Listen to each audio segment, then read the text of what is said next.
Bonjour, je suis Geoffrey et je vais parler de business et de Disney, et ça tombe bien, parce que j'aime beaucoup parler de l'argent des autres et que Disney, pas le choix. On doit en parler tous les jours, mais on n'est pas là pour parler de ma dépression. Le studio Disney vient d'annoncer officiellement sa stratégie pour les prochains gros films de 2021, le prochain Marvel, Les Éternels, West Side Story réalisé par Steven Spielberg, le dernier Duel réalisé par Ridley Scott, The Kingsman, Première Mission sont notamment concernés. Et ils seront tous exploités exclusivement au cinéma aux États-Unis pendant 45 jours avant d'aller sur Disney+. Cette stratégie a déjà été utilisée pour Shang-Chi qui cartonne et qui prouve que c'est sûrement plus malin de faire ça que de sortir un film simultanément au cinéma et sur Disney+.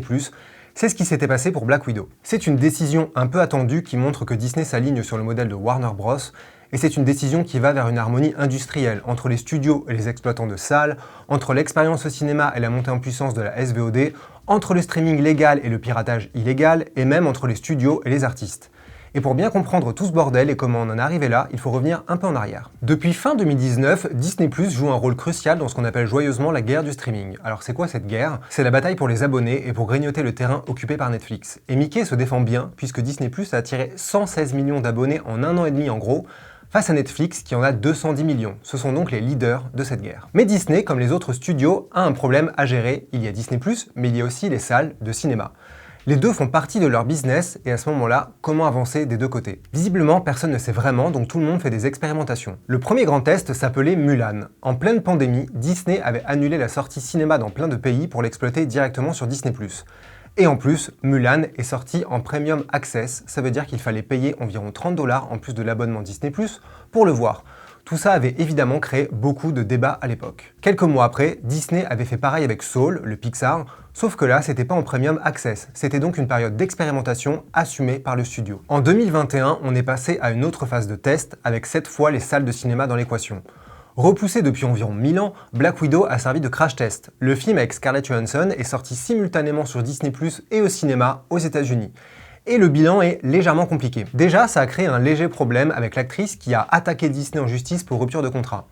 Ces gros contrats de stars ne prévoient pas vraiment, ou du moins pas encore, une exploitation en SVOD, et comme le salaire des acteurs est en partie lié au box-office, Scarlett Johansson a dû faire une croix sur quelques dizaines de millions et réclamerait a priori 100 millions $ en contrepartie. Ce procès assez inédit dans un système où Disney protège son image de marque et où les acteurs et actrices sont de bons petits soldats, montre déjà que les studios ont peut-être pris des décisions trop vite sans mesurer les conséquences dans l'urgence de la guerre du streaming et avec en plus évidemment le chaos de la pandémie. Deuxième problème, le score de Black Widow au box-office. Le film a très bien démarré au box-office côté américain, établissant même un record en temps de pandémie, et Disney a rajouté à ça les revenus de Premium Access sur Disney+, pour dire que vraiment c'était une réussite. En même pas une semaine, Black Widow avait encaissé 100 millions $, ce qui serait nul en temps normal, mais en temps de pandémie, vu le climat, c'est plutôt énorme. Sauf que la fréquentation s'est écroulée très vite. Ça a quasiment marqué un autre record de ce côté, cette fois c'est un mauvais record, puisque dès le deuxième week-end, le film avait perdu énormément de vitesse. Black Widow a fini par encaisser plus de 183 millions côté domestique, soit le meilleur score de 2021 jusque-là, mais il y a vraiment eu un gros coup de frein, et pour beaucoup, c'était la preuve que cette stratégie de sortie simultanée était mauvaise, à cause d'une chose principalement, le téléchargement illégal. Un film qui arrive sur Disney+ en même temps qu'au cinéma, ça veut dire qu'il sera dispo en très bonne qualité sur internet dans la foulée. Personne ne peut honnêtement et réellement mesurer le piratage, c'est sûr, mais difficile de ne pas imaginer qu'il a pesé dans la balance, d'autant que les analystes de ce secteur ont rapporté que Black Widow était bien le film le plus piraté à sa sortie. Et là, le studio ne peut pas faire grand-chose pour y remédier. Et Black Widow n'a pas été le seul exemple à ce niveau. Jungle Cruise, un autre gros film Disney avec Dwayne Johnson, et The Suicide Squad, chez Warner, ont eux aussi remis sur la table la question du téléchargement illégal, parce qu'ils ont eux aussi eu des scores jugés décevants, voire très décevants au bout de quelques semaines. Disney devait le voir venir, puisqu'avant même la sortie de Black Widow, une autre stratégie était annoncée pour Shang-Chi et Free Guy. Ces deux films ont eu droit à 45 jours d'exclusivité au cinéma avant d'arriver sur Disney+, ce qui laisse un mois et demi sans la possibilité facile de les télécharger illégalement en super qualité et les regarder chez soi dans son salon. Et le box-office semble dire que ça fait une différence. Free Guy a été un succès surprise, dépassant les estimations, et le film s'est surtout très bien maintenu sur la durée. Shang-Chi a certes moins bien démarré que Black Widow, mais normal, il est sorti un week-end férié aux États-Unis réputé comme difficile pour les films, et surtout, il se maintient très bien en deuxième semaine, ça se confirme, preuve qu'il se passe quelque chose de différent cette fois. Shang-Chi va forcément dépasser Black Widow au box-office domestique et très certainement au box-office mondial. Et tout ça avant que la fenêtre des 45 jours d'exclusivité ne soit terminée.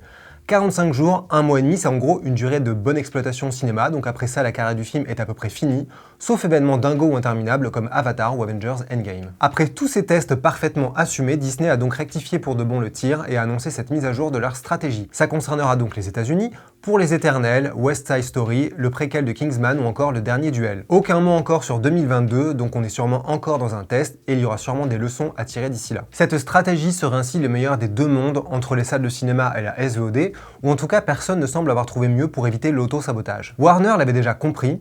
Le studio avait été le premier à tenter un gros coup de poker en sortant Tenet pendant la pandémie en 2020 pour se vautrer plus ou moins clairement sous les yeux des concurrents qui eux ne faisaient rien à part trembler en silence. Et Warner a ensuite été le premier studio à se sortir les doigts en exploitant Wonder Woman 1984 simultanément sur HBO Max et au cinéma. C'est devenu leur stratégie officiellement en 2021 avec Mortal Kombat, Godzilla vs Kong, Conjuring 3 et ça le sera encore pour Dune et Matrix 4. Mais cet été, Warner a annoncé qu'en 2022 c'était fini.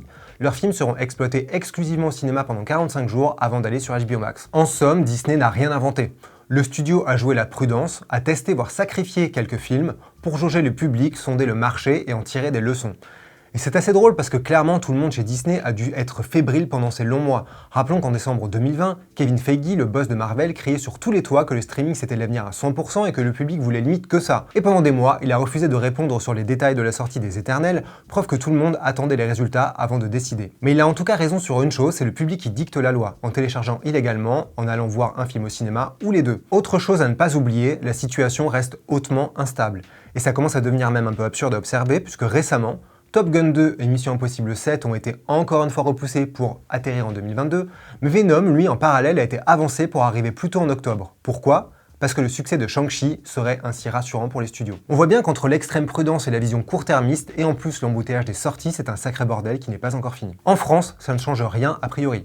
Les films Disney et autres sortiront au cinéma et c'est tout, à commencer par le dernier duel le 13 octobre, puis les Éternels le 3 novembre. Et non, je ne vais pas reparler de la chronologie des médias, en tout cas pas cette fois-ci. C'est tout pour moi, je vous dis à bientôt et avant de partir, vous pouvez comme d'habitude penser à vous abonner à la chaîne Écran Large, à commenter, à partager, voire à nous soutenir via le lien dans la description pour qu'on continue à dire des conneries comme si on était des experts. En tout cas, merci d'être là et à bientôt pour de nouvelles mésaventures.